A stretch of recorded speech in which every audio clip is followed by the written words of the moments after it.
Bismillahirrahmanirrahim.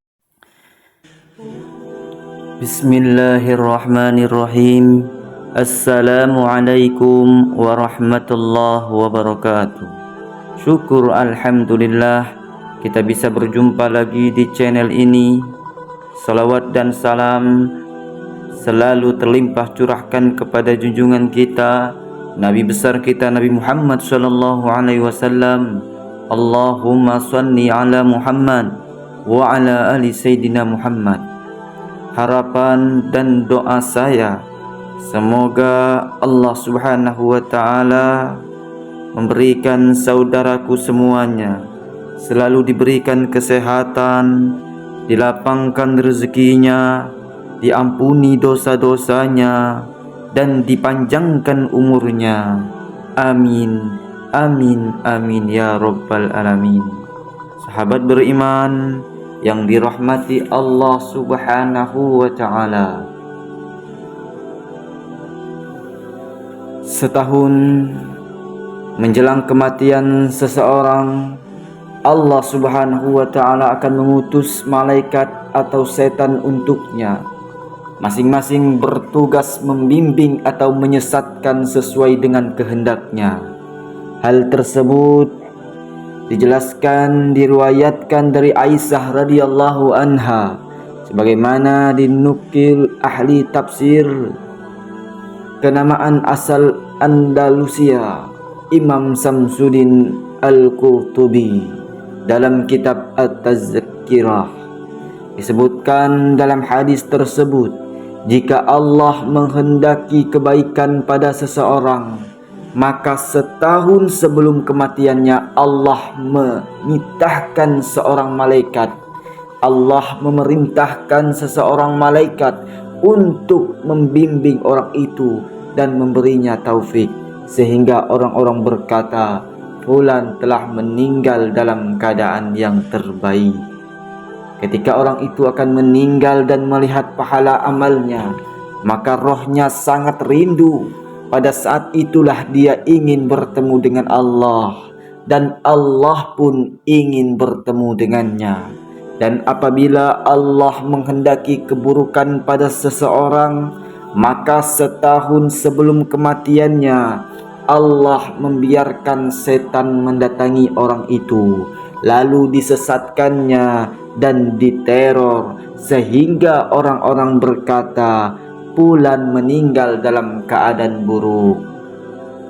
Ketika orang itu akan meninggal dan melihat azab yang akan menimpanya, hatinya sangat gelisah. Saat itulah dia enggan bertemu dengan Allah, dan Allah pun enggan bertemu dengannya.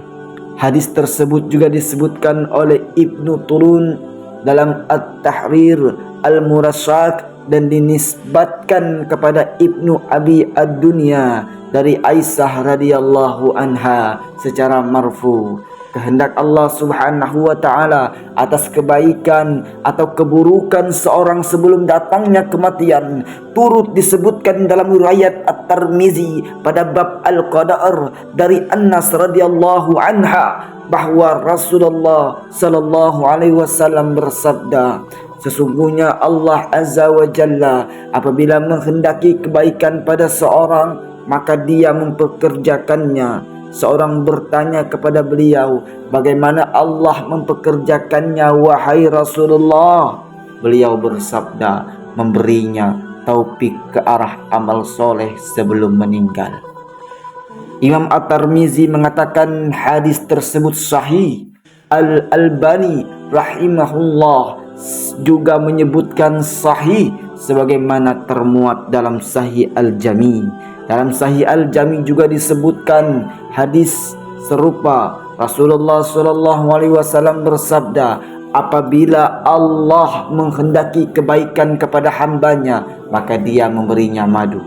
Para sahabat bertanya, wahai Rasulullah, apa madu? Apa maksud memberinya madu? Beliau menjawab, Allah membukakan taufik baginya untuk beramal soleh menjelang matinya, sehingga orang-orang di sekelilingnya meridhoi dia, Sementara itu bagi orang kafir, sebagaimana bersandar pada riwayat Ibnu Juraij dari Nabi sallallahu alaihi wasallam, beliau pernah berkata kepada Aisyah radhiyallahu anha tentang firman Allah Subhanahu wa taala yang berbunyi, yang artinya, demikianlah keadaan orang-orang kafir itu hingga apabila datang kematian kepada seseorang dari mereka, dia berkata, "Ya Tuhanku, kembalikanlah aku ke dunia." Quran surah Al-Mu'minun ayat 99. Nabi Muhammad SAW bersabda, apabila seorang mukmin melihat para malaikat, mereka berkata kepadanya, "Maukah kamu kami kembalikan lagi ke dunia?" Maka jawab si mukmin, "Ke negeri kesusahan dan kesedihan." Lalu dia katakan pula, "Teruskan menghadap kepada Allah."